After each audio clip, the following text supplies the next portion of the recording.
senantiasa meneguhkan di dalam diri ini bahwa sesungguhnya kita milik Allah. Kepada Allah kita akan kembali mempertanggungjawabkan apapun yang kita lakukan di muka bumi ini. Ayat ini mengingatkan kita bahwa sesungguhnya diri ini bukanlah milik kita sendiri. Diri ini adalah titah yang diperintahkan, yang diciptakan oleh Allah untuk menjalankan amanah. Karena dilarangan Allah, maka melalui kepatuhan itu mudah-mudahan Allah senantiasa berkenan membentangkan jaminan keselamatan buat diri kita baik di dunia maupun di akhirat. Ma'asyiral muslimin wa zumratal mu'minin rahimakumullah. Hari ini saya akan mengangkat topik khutbah dengan istirja dan hakikat kepemilikan yang nisbi atau kepemilikan yang semu. Ma'asyiral muslimin wa zumratal mu'minin rahimakumullah. Berangkat dalam Al-Quran surah Al-Baqarah ayat 156, Allah menegaskan a'udzu billahi minasyaitonir rajim alladzina idza asabathum musibah qalu inna lillahi wa inna ilaihi raji'un. Di dalam tafsir Mukhtasar atau di dalam Mukhtasar fi tafsir yang juga dijelaskan di dalam kitab Ibnu Katsir, tafsir Ibnu Katsir disebutkan bahwa alladzina idza asabathum musibah, orang-orang yang ketika mereka ditimpakan musibah mintil kalmasoib, dari beberapa musibah itu, qalu, mereka kemudian berkata biridho, dengan ridho, wataslim, dengan penyerahan, inna mal milkul lillah, sesungguhnya kami adalah milik Allah, yatasarrafu fina biha yasha, Allah lah yang akan bertindak kepada kami dalam posisi apapun. Wa inna ilaihi a'idun yaumal qiyamah, dan sesungguhnya kami kepada Allah termasuk orang yang akan kembali pada hari kiamat. Fahuwa, dialah Allah alladzi khalaqana, yang menciptakan kami, tafaddala alaina, yang mengistimewakan kami, bimukhtalifin ni'ami, dengan berbagai macam kenikmatan, dengan kenikmatan yang berbeda-beda.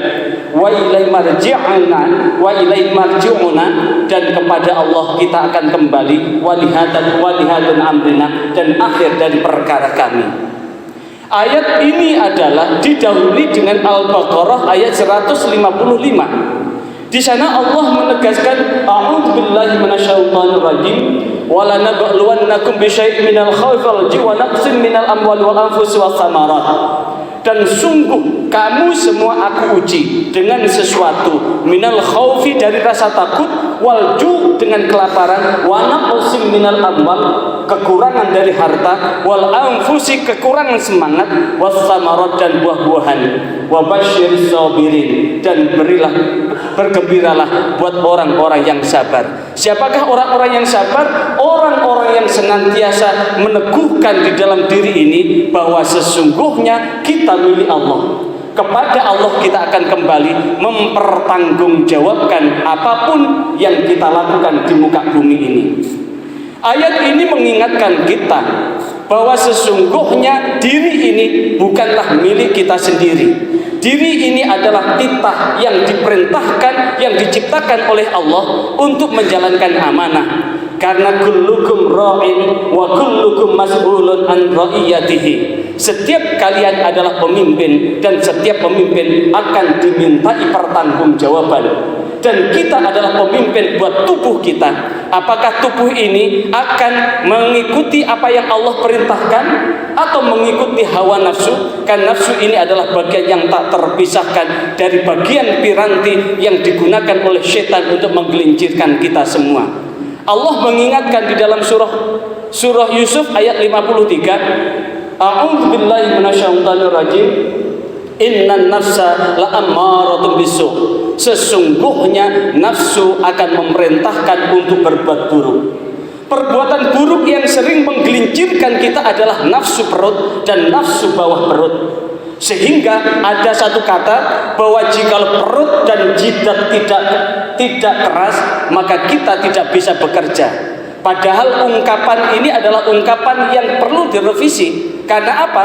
Perang pertama yaitu perang Badar adalah perang yang dilaksanakan, yang dihadapi oleh Rasulullah di tanggal 17 Ramadan tahun kedua Hijriah, saat pertama kali disyariatkannya berpuasa.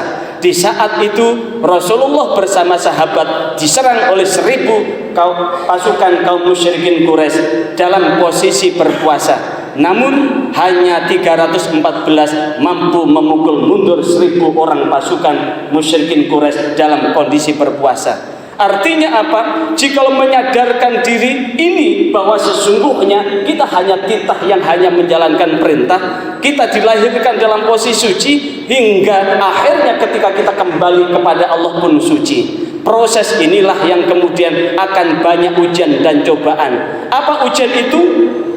Lapar, takut, kekurangan harta, jiwa, buah-buahan. Dan inilah yang kemudian tidak sedikit kemudian menganggap bahwa properti yang kita miliki ini adalah milik kita.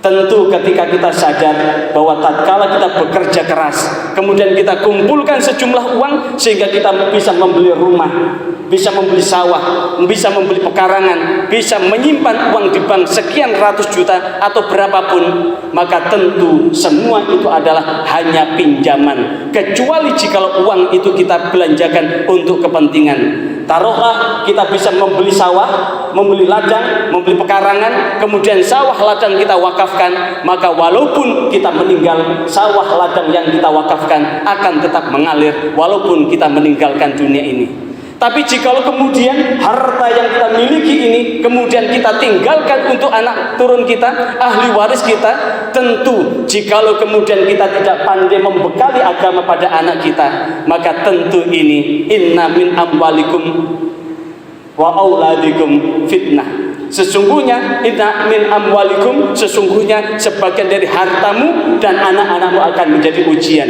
Maka jikalau harta ini kemudian diperoleh dengan segala macam cara, maka kelak akan menjadi ujian yang sangat berat buat kita.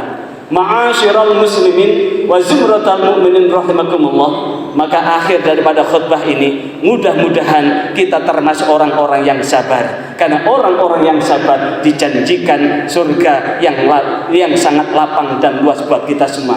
Sabar menghadapi ujian, sabar menghadapi ujian dan cibiran, sabar menghadapi ujian harta dan apapun bentuknya, sehingga dengan sabar ini mudah-mudahan kita tetap bisa mengistiqomahkan untuk melangkahkan kaki, mendesahkan nafas kita dan mendetakkan jantung kita dalam perangkat ibadah kepada Allah, mengabdikan diri kita kepada Allah dengan harapan mudah-mudahan Allah bentangkan jaminan keselamatan buat hidup dan kehidupan kita baik di dunia maupun di akhirat. A'udzu billahi minasyaitonir rajim. Bismillahirrahmanirrahim. Wal 'ashri innal insana lafi khusrin illa alladzina amanu wa 'amilus solihati wa tawassaw bil haqqi wa tawassaw bis sabr. Barakallahu li wa lakum fil Qur'anil azim wa nafa'ani wa iyyakum bima minal ayati wa dzikril hakim. Aqulu qouli hadza astaghfirullahal azim innahu huwal ghafurur rahim.